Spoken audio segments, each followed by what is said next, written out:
Well, hello to my virtual audience and to my very real audience. I'm happy to see familiar faces and some new faces as well. And I'm really happy to be here to talk about the Dharma of Japanese sumo.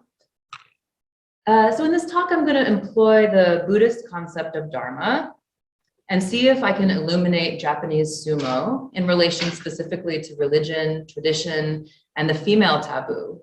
And by the female taboo, I'm referring to,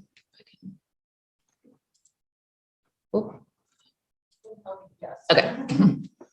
I'm referring to the rule enforced by the sports governing body, professional sumo or ozumo, that bars women and girls, anyone non-male in gender, from entering or touching this space, which they deem to be a sacred battlefield and a place of training for men who want to become rikishi, a term of Buddhist provenance, but meaning specifically professional sumo wrestlers.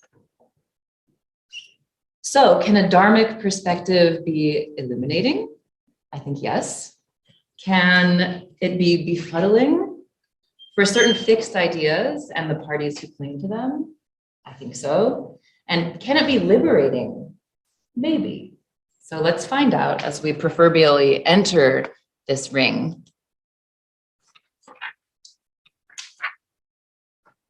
So the ring I just showed you is probably not what you think of when I say the word sumo or Japanese sumo. This is probably, surely, certainly what comes to mind. And this is what Google thinks comes to mind as well. If you type in Japanese sumo or sumo in any language, really. A giant man wrapped in sometimes a white brocade, which signifies him to be a god. He's called a grand champion or yokozuna. Certainly a man, a well-oiled top knot, in a crouching pose often, or stamping the feet, doing a ritualized strength contest. This is what we think of as sumo. And our people who came before us, they would have had images like this that circulated readily, like we have the internet and blogs and online media today. You had ukiyo-e or woodblock prints that were printed in lots of different mediums and sent out to people. So here you had a very famous artist, Utagawa Kunisada. He made images like this. He was not the only one. There were tons of them. And they proliferate. They're very popular today because sumo is popular the world over. So images like this might be dancing in your head. And these images are represented in mural form on the wall of a hall called the National Sumo Hall, the Ryogoku Kokugi-kan. Kokugi referring to the national technique or sport. Sumo is the national sport of Japan. And this is in the Sumida ward of Tokyo. And in its current configuration, this form was built in 1985. We'll come back to this a little bit later. So here we have a 1900, circa 1900 painting. It's a frontispiece illustration for a novel published in a very popular literary magazine, Bunge Kurabu. And it has a mother and daughter. They're looking at a newspaper. They're looking at a sumo match. They're checking to see who won. This is the image of sumo. This is what they're thinking of. This is what we are thinking of. Is there anything more to say then of the Dharma of sumo? Well, I would like to say more.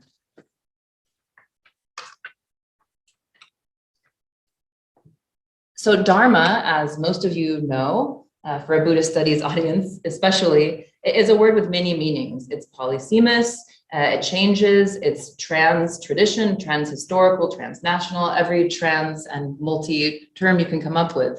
It comes from the Sanskrit verbal root tri, which I'm probably not pronouncing correctly, but it means to hold or maintain. We find many denotations and connotations, and here I'm going to talk about the three most common. So when we see a book called The Dharma of Star Wars, or The Dharma of Poetry, or The Dharma of something, or the word Buppo, Buddha Dharma, it most often, most commonly is going to refer to the teachings. The doctrines, thus have I heard, that the historical Buddha was said to have said.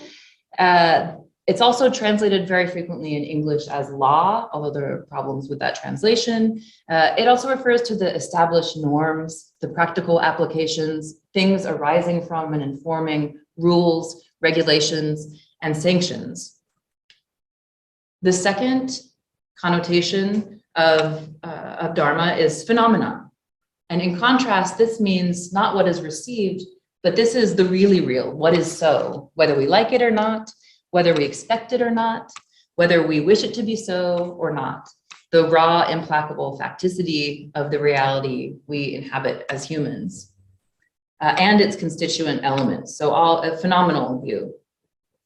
And the third aspect is the essence, the quality or the characteristics. And this is typically in the context of something like the Dharmakaya, the body of the Buddha, not necessarily the physical body, although I'll be talking about physical bodies today, but the real essential thing that holds its own nature.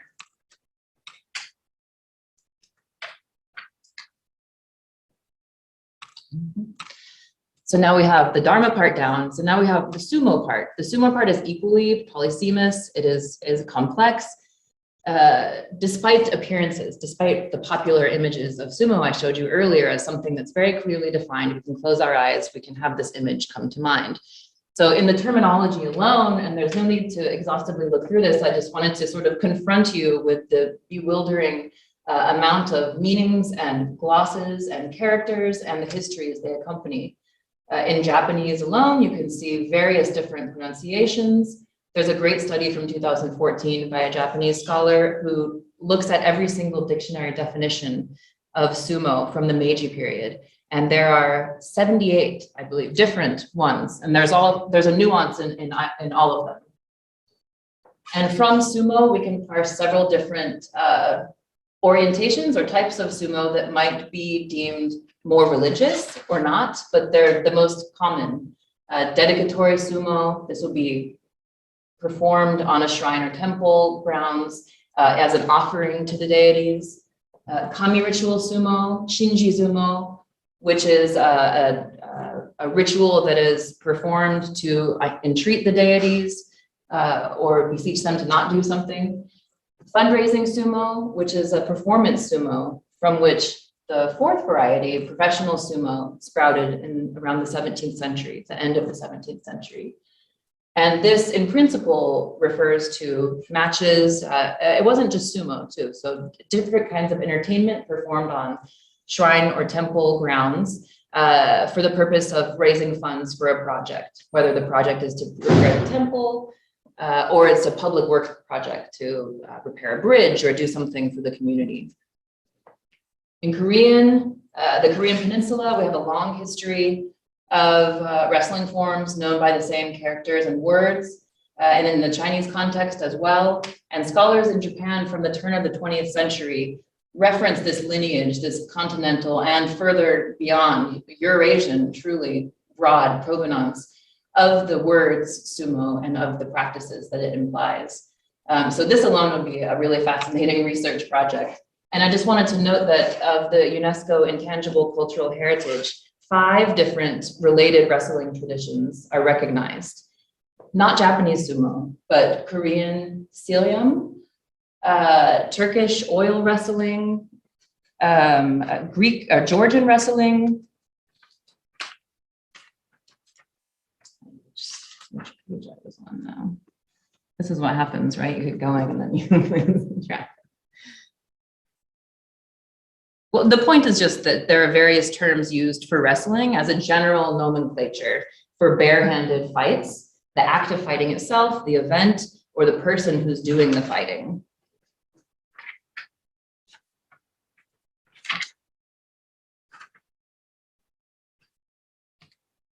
Okay, so then we arrive at the Dharma of Japanese sumo.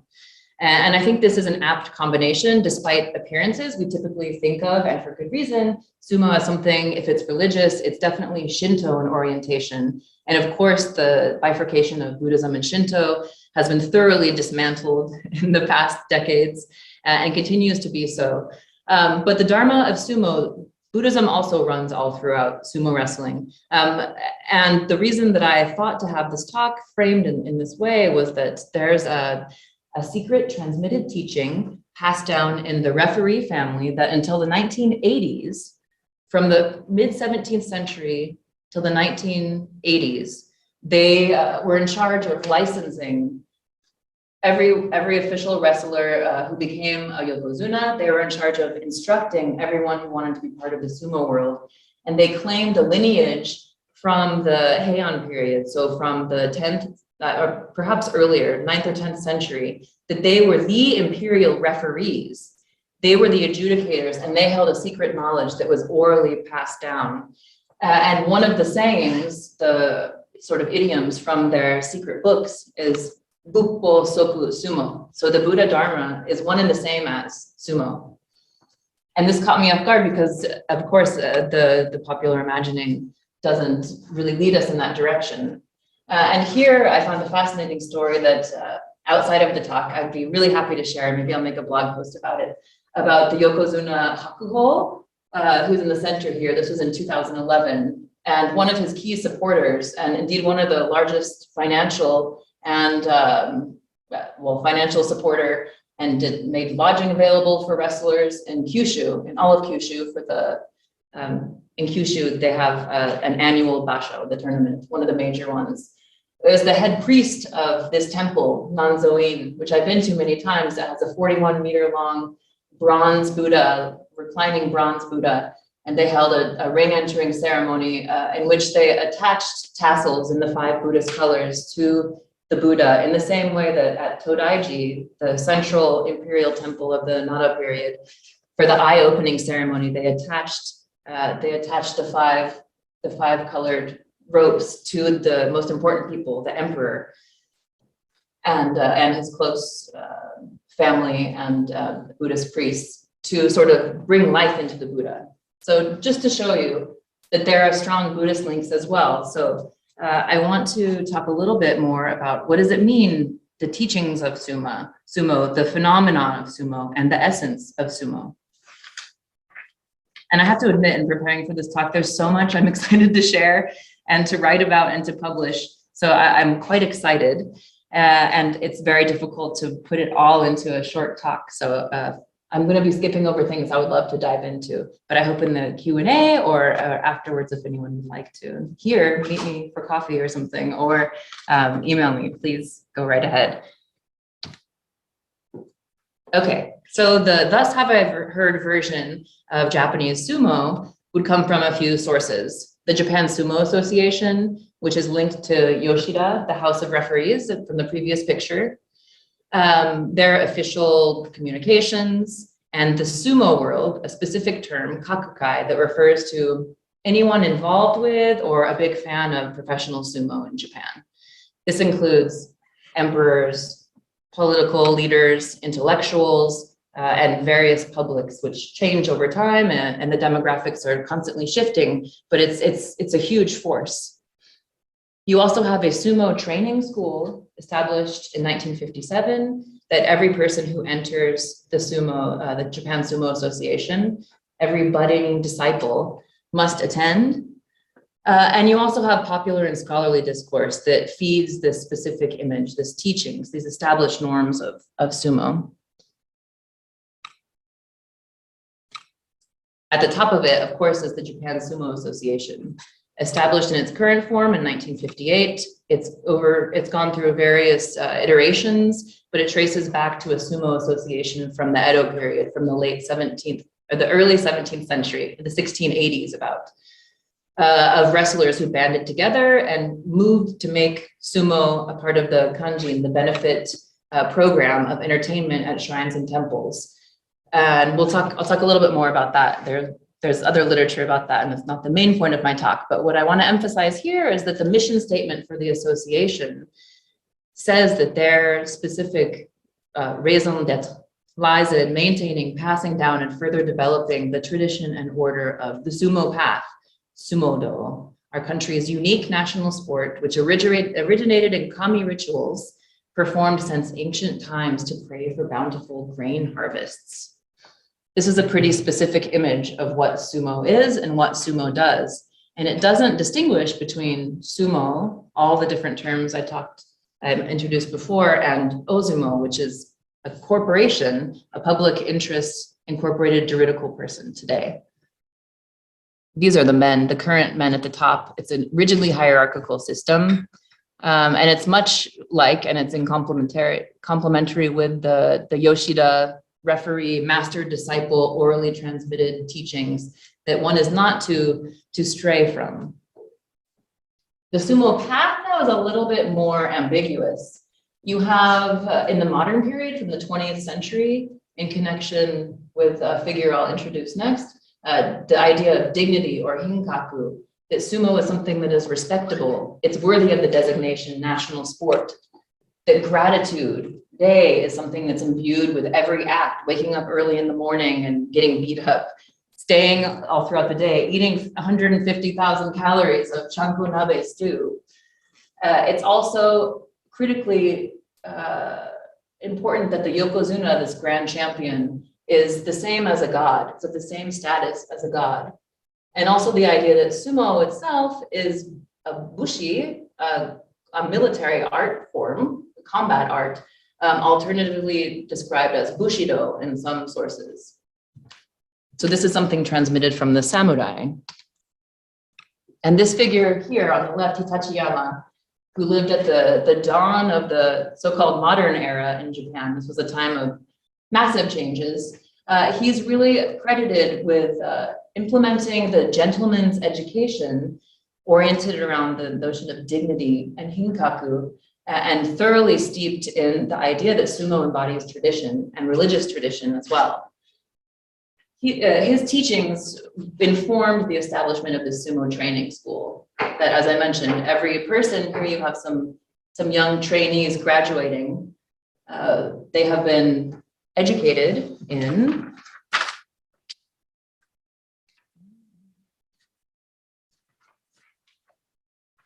sumo history, biology, sports medicine, social studies, Japanese calligraphy and writing, traditional sumo songs, etiquette. They have members of NHK, the National Broadcasting Corporation, come in and teach them how to navigate press interviews. This is a closed world and one is not allowed to sit in on classes, but one person was, and it actually was a woman, Uchidate Makiko, who is a key figure in the narrative of female taboo when it comes to sumo. She is most famous in my mind for writing a book called Why Women Can't Enter the Ring. She pursued a master's degree at Tohoku University for the specific purpose of keeping women in their high heels off of the ring. And she identifies herself as a dohyo or ring theologian. She was allowed to sit in on the classes. And so we know from her, she has detailed descriptions in this book of what they study and why it's important to go there. Namely, to make people aware that sumo is derived from Shinto rituals. And because it's the national support, they need to be aware of the behavior and morals. They need to have dignity to reflect the sacrality that is sumo.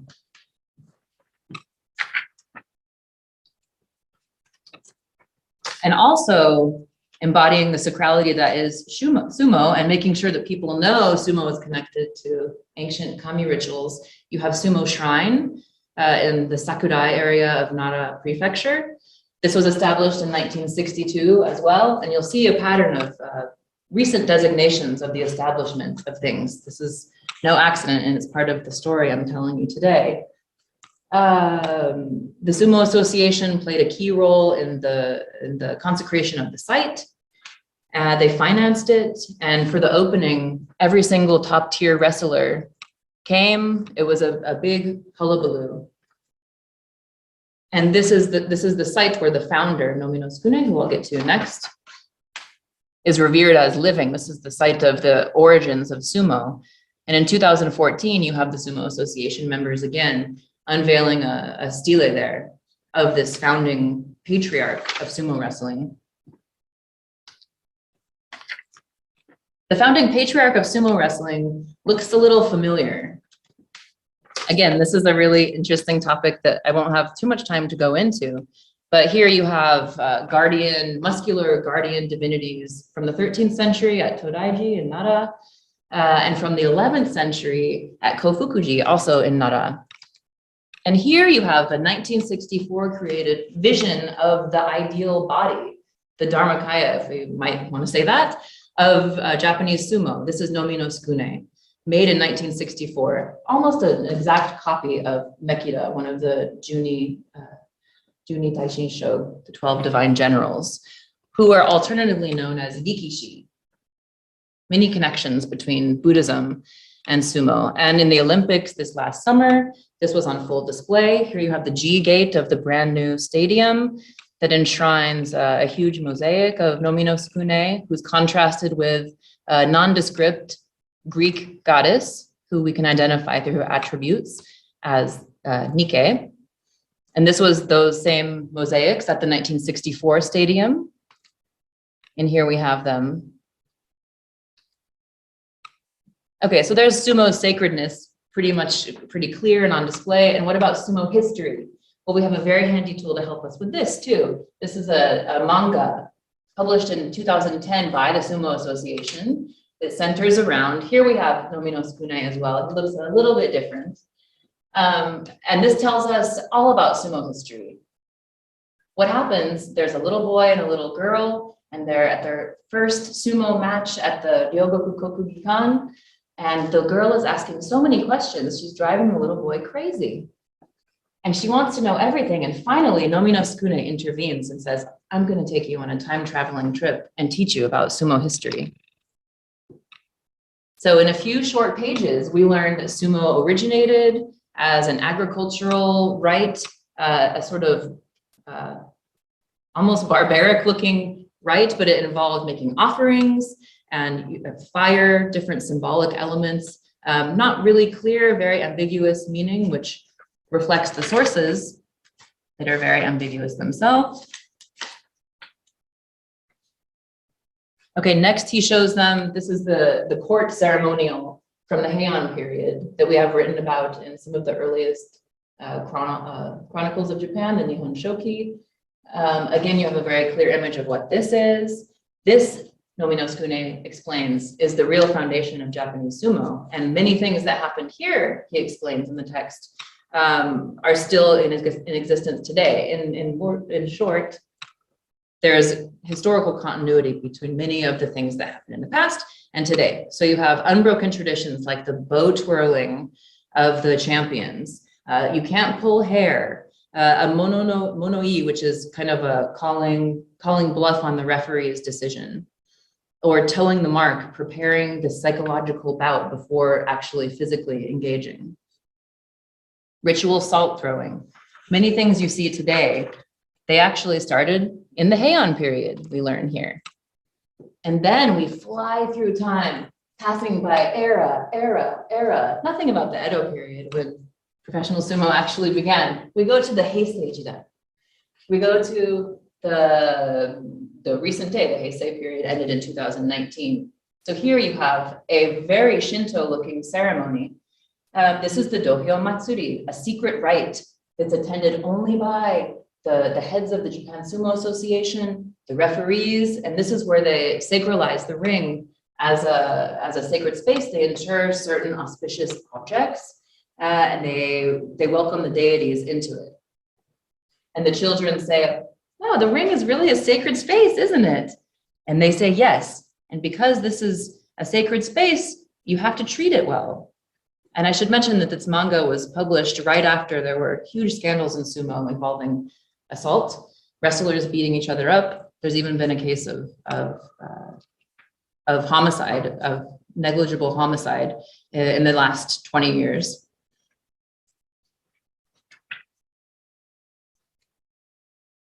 Okay, and now we have the newest minted teaching of sumo. This is the female taboo. So here you have a long document on the left, and just to zoom in on a small passage of it, we have in writing for the first time ever from the Sumo Association, an explanation of why women cannot enter the ring. And the reasons are pretty familiar now. So first, that sumo derives from kami rituals or shinji. Second, to preserve the traditional culture of professional sumo. And third, that the ring is for professional wrestlers or rikishi, a sacred battleground and place of training that men enter into. And the established norm of the female taboo has other explanations as well. Here's one from a prominent member of the media. He's one of the heads of the sumo. There's a club of press correspondents who specialize in sumo. And he tells us in no uncertain terms, the female god of the ring is jealous if other, especially reproductive women, enter into her space. So if that happens, if a woman touches the ring, there will be injuries, other accidents will befall the wrestlers on the ring, and basically the whole sumo world will crumble. And these efforts are a direct response to something that happened in 2018. And maybe some of you are aware of it. It was a huge deal in Japan and it made headlines the world over. This was a woman, there's only a small picture in the top corner, but the mayor of a city in Japan was giving a welcome greeting on the ring, and he collapsed and had a stroke while he was on the ring. And there was a frenzy of action around him. The men who were, hugging the corners of the ring, sort of standing over him, not knowing what to do. And a woman rushed into the center and pushed them aside. Another woman followed her, and they opened his shirt and started delivering CPR. And according to unbiased reports by doctors who analyzed footage, it was a perfect response and it saved his life. Of course, less than a minute into their life-saving activities, over the loudspeaker, you have a voice that says, "Women, please come down from the ring. Women, please come down from the ring. Men, go into the ring," over and over. So this caused a lot of controversy in Japan, and it still echoes to this day. Headlines ranging in degrees of sensationalism and intrigue. A lot of the news articles, the foreign news articles, linked this specific incident to Japan's general lack of meaningful gender equality and to women's sort of poor social condition in Japan. And this women in the sumo ring problem has been rearing its head since the 70s, in fact, when a young girl was barred from competing in a kids' sumo competition because she was a girl, even though she beat out all the other boys. You had a few politicians, most notably Moriyama Mayumi, who just recently passed away after in 2018 penning an editorial for Asahi Shimbun that said, "Sadly, I don't think the ring ban will be lifted before I die." And Ota Fusai, who was a governor who wished to enter the ring to hand over the championship trophy or to make a greeting, as is her newly minted duty as the governor of Osaka, the first female governor. She was not allowed to do so. So you have this brewing problem of the female taboo and the established norm and the ways of keeping that ground on the ring. And as an example of how the media feeds into this as well, you had in 2007, the ring intruder incident. A woman indeed attempted to rush onto the ring and was physically pulled down. And in the article, it talks about how the male wrestlers their hearts were unperturbed by the presence of an intruding woman, and how the one wrestler who was closest to her went on to win the whole tournament. And here you have sort of a recreation in the contemporary period of this long provenance of stories, mostly in the Buddhist context, of women violating sacred space restrictions and trying to go and either tempt the monks or do something they're not supposed to do in a space that's just for men.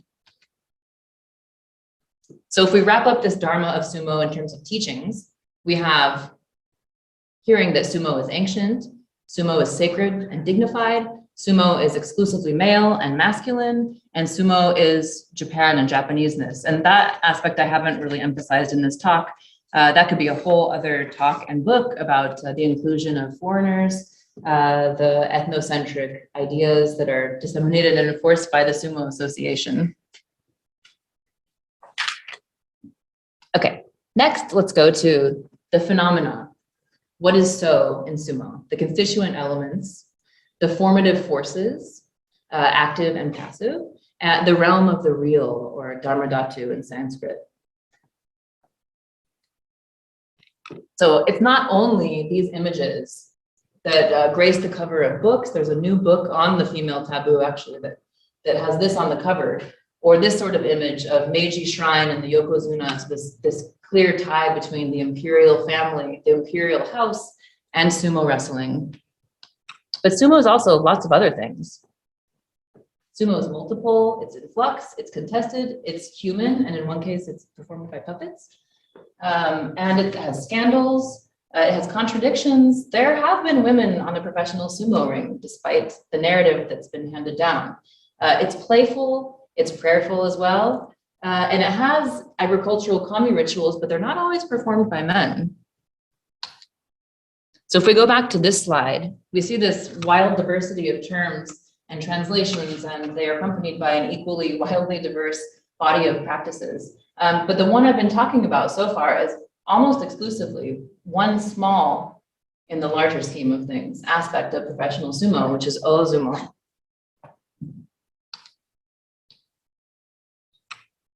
So as I mentioned before, you have sumo, and the contrast with ozumo is quite important, although it's very often glossed over.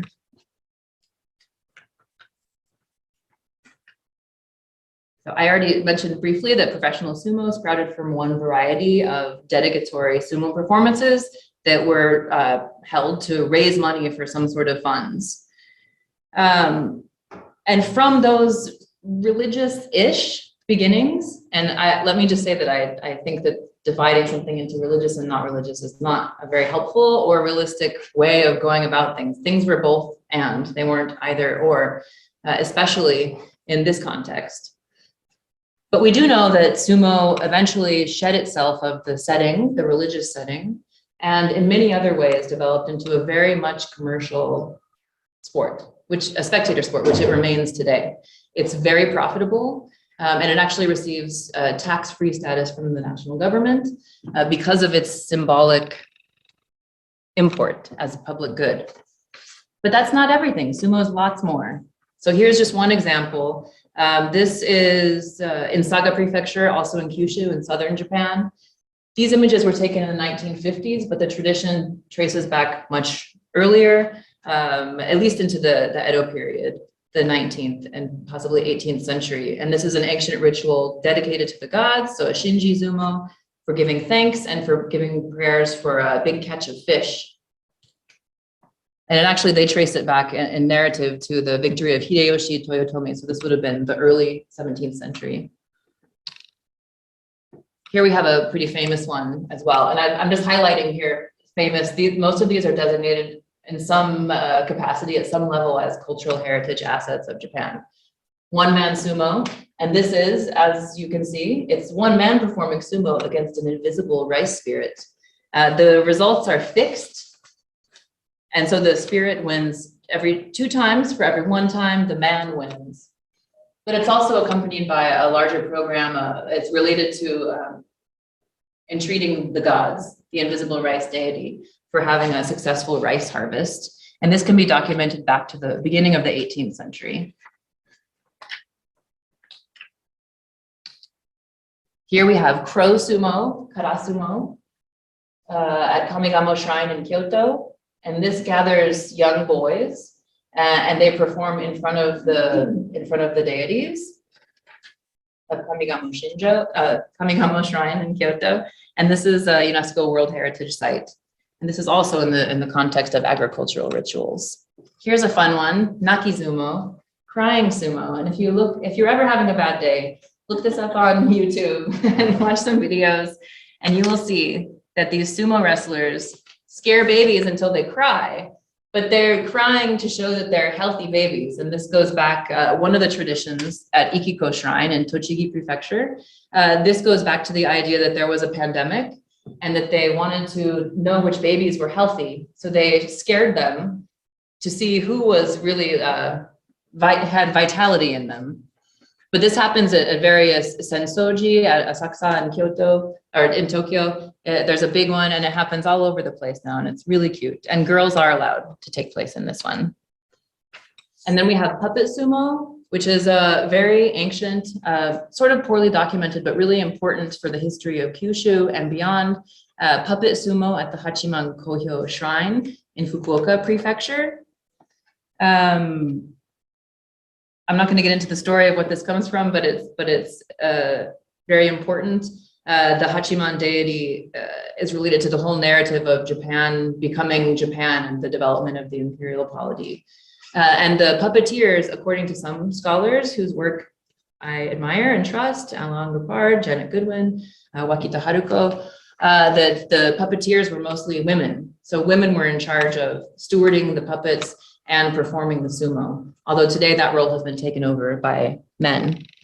And here's another fun example of more recent provenance, the Fuigo women's blindfolded sumo. This is in Itoshima, also in Kyushu. You have a lot of examples from southern Japan and northern Japan, not so many coming from the Kanto region per se. Some people have written a little bit about speculating why that might be the case. Okay, if it doesn't look diverse enough yet, the picture, here we have the International Sumo Federation, which is a very robust international organization of men's and women's professional, well, amateur sumo wrestling, but they have world championships, and the Eastern European women tend to emerge victorious in that, but this is also important in Japan. It's based in Japan, and they've been lobbying to have sumo put on the Olympic program, and that's been impeded by the female taboo. Now, maybe some of you saw this documentary a few years ago. It's a short film on, I think it's still available on Netflix. It's called Little Miss Sumo, and it tracks one of these amateur sumo wrestlers, Kon Hyori, and tells her story of what it's like to be a woman trying to make it as a sumo wrestler. This movie came out the same year, Kiku Togirochin. This is about women doing sumo in the early 20th century.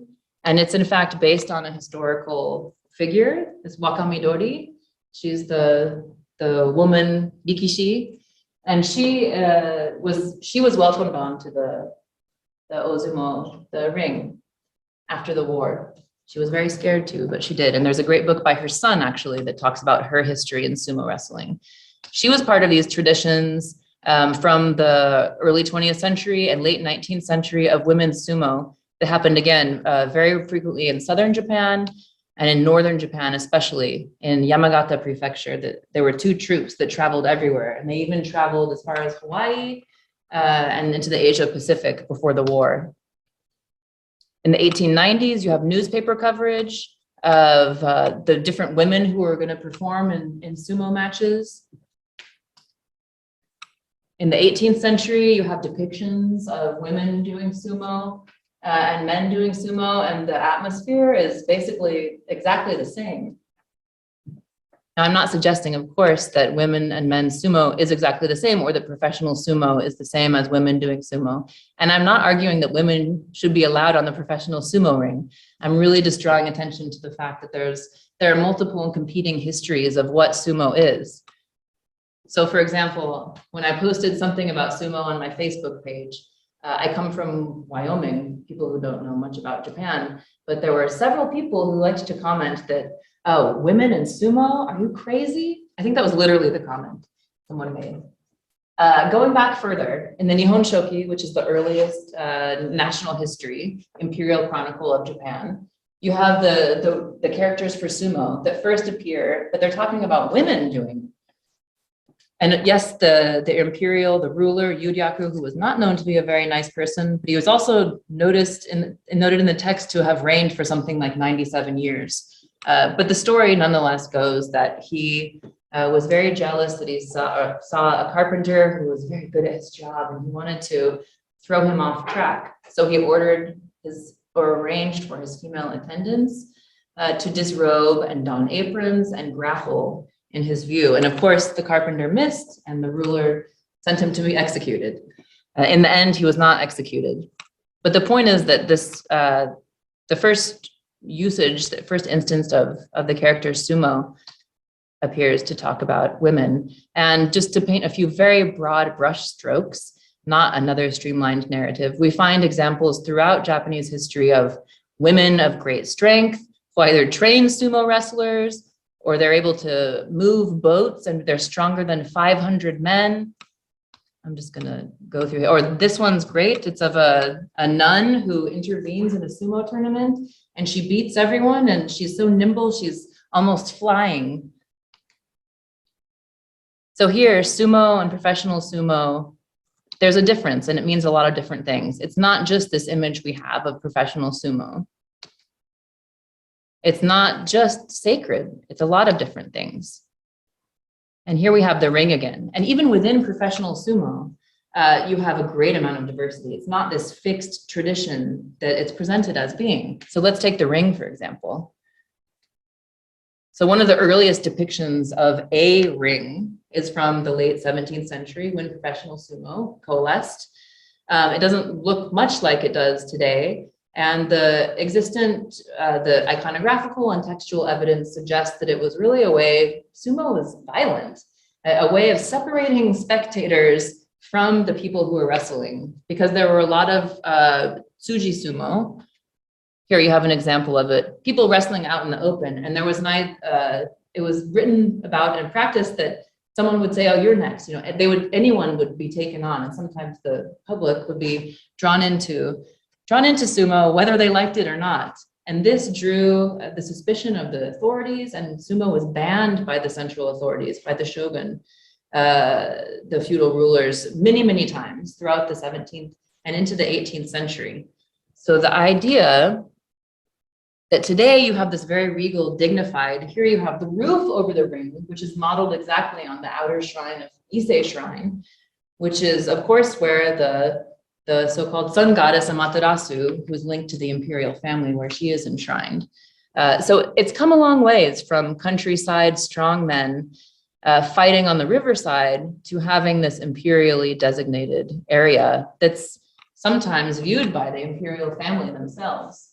Here you have a few examples from painting from the late 19th century, and these are probably more recognizable figures here.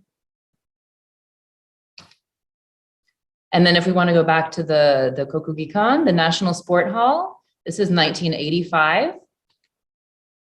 Here you have an earlier depiction. It was actually the grounds of a temple called Ekoin. And the location of it is very important because there was a massive fire in the 17th century, something like I want to find the number for this.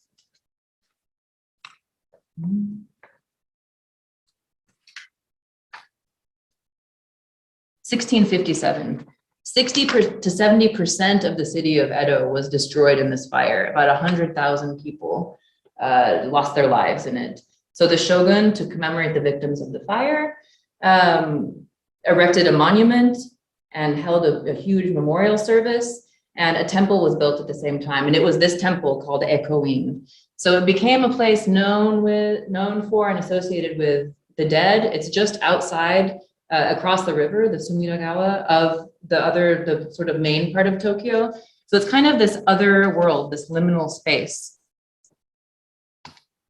In 1909, however, a permanent structure was built that they called the Iron Curtain, or the Iron Umbrella, excuse me, the Ryogoku Kokugikan. This, of course, reflects the Western influence coming in. And this is when you start to see a clear rise in the Shinto-style attributes. That was damaged, and another one was built in the 50s. And then you have this one that was finished in 1985.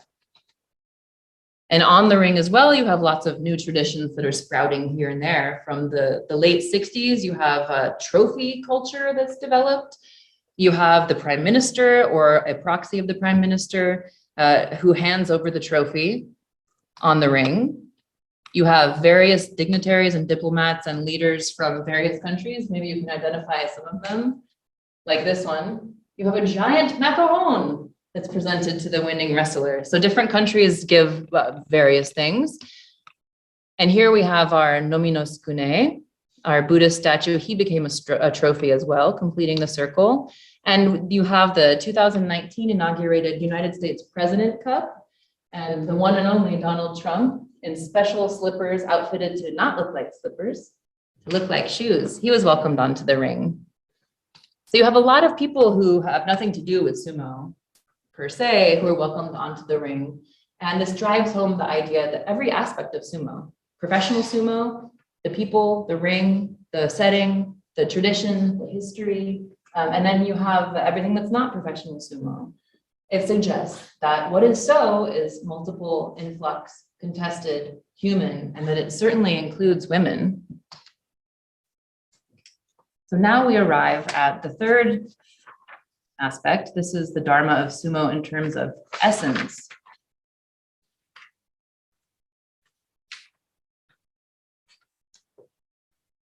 This is an image I showed before.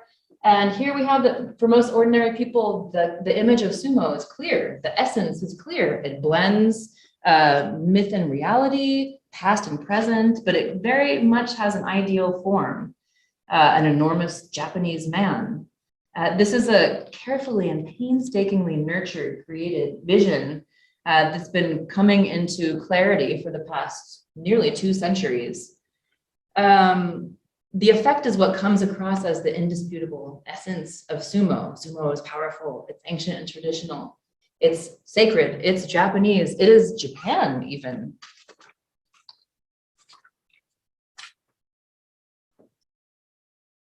This sumo-ness, this sumo-rashisa, as one prominent University of Tokyo scholar calls it, something that really is the real sumo, is the product of deliberate, self-conscious tailoring, but it really is presented as something that holds its own nature, true to the Buddhist notion of Dharma.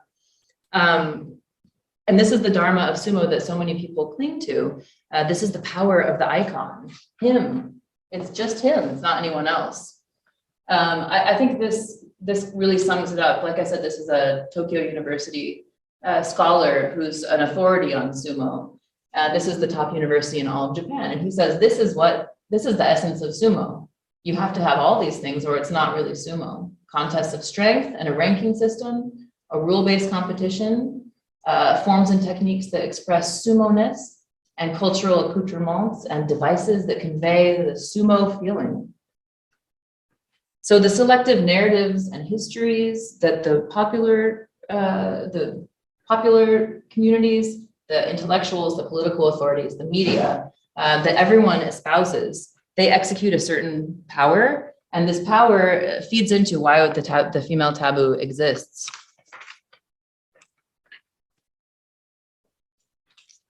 Despite the whole history of things changing so much. And here we return to Uchidate Makiko. She is the one who's on a mission to protect the ring from women in high heels. So I want to point out here that the essentialization and the objectification really comes from all sides. Like I said, popular and scholarly, and it's not limited to men. She's been one of the most vocal proponents of keeping this tradition, and that's allowed her. She sat for 10 years on the Yokozuna Deliberation Council. She gets to help decide who should become a grand champion and when someone should retire or when someone is doing something wrong.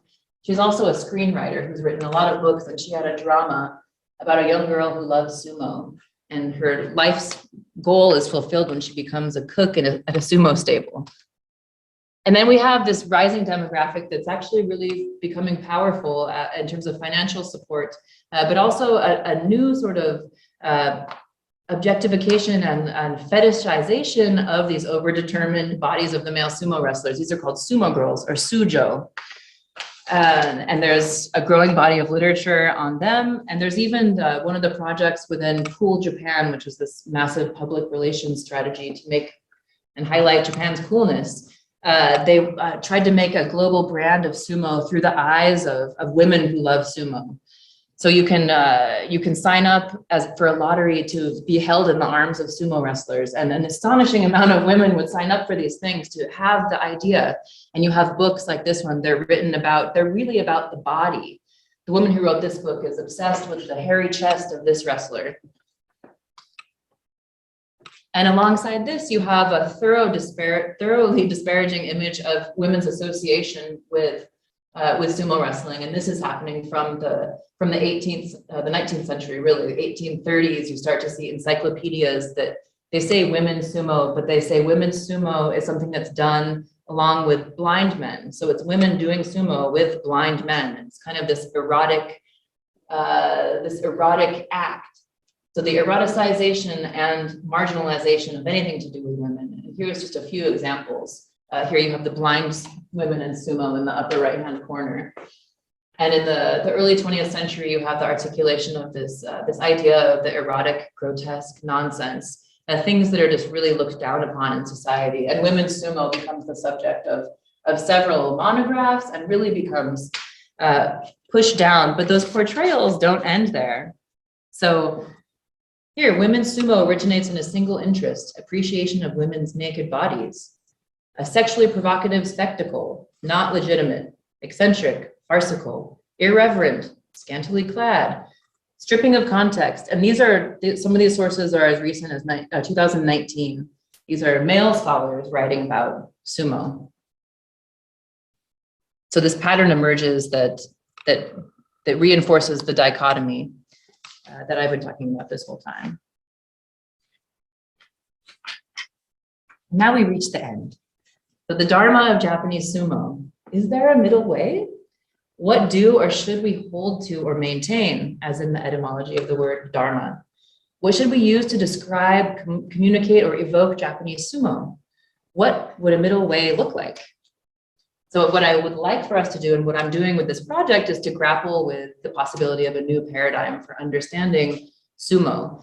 And this paradigm will move away from positivistic understandings of sumo as something clearly religious or traditional, if we take tradition to be something fixed, or religion too for that matter, something clearly male and masculine, clearly ancient and continuous, and clearly Japanese.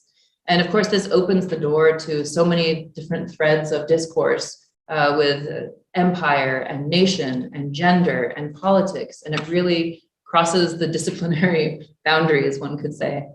And the middle way would move toward a constructivist or even pragmatic approach to Japanese sumo as something, as I've mentioned, with multiple meanings, multiple interpretations, and multiple ways of engaging with them.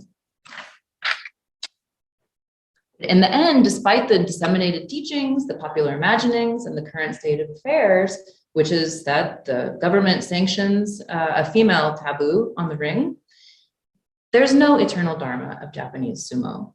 There's a multitude of thoughts, perceptions, occurrences, and I'm quoting from some Buddhist literature here, throughout time and space.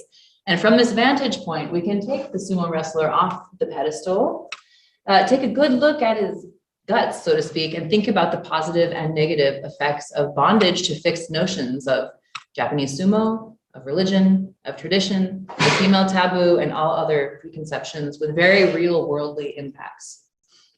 And this middle way could be liberating, I think. Liberating from binaries and logics of epistemic privilege that diminish the lives of many, and which do not, in the end, toll the death knell for Japanese sumo. I think this middle way could be an equally deconstructive and generative enterprise that enriches the image, the icon, and all its many connotations and denotations. And I don't think I'm alone in thinking this. Clear voices have emerged with growing strength and clarity in public opinion polls in Japan, in popular and scholarly discourse, including among conservative intellectuals and media outlets, calling for a deeper engagement with the history of Japanese sumo. Thank you.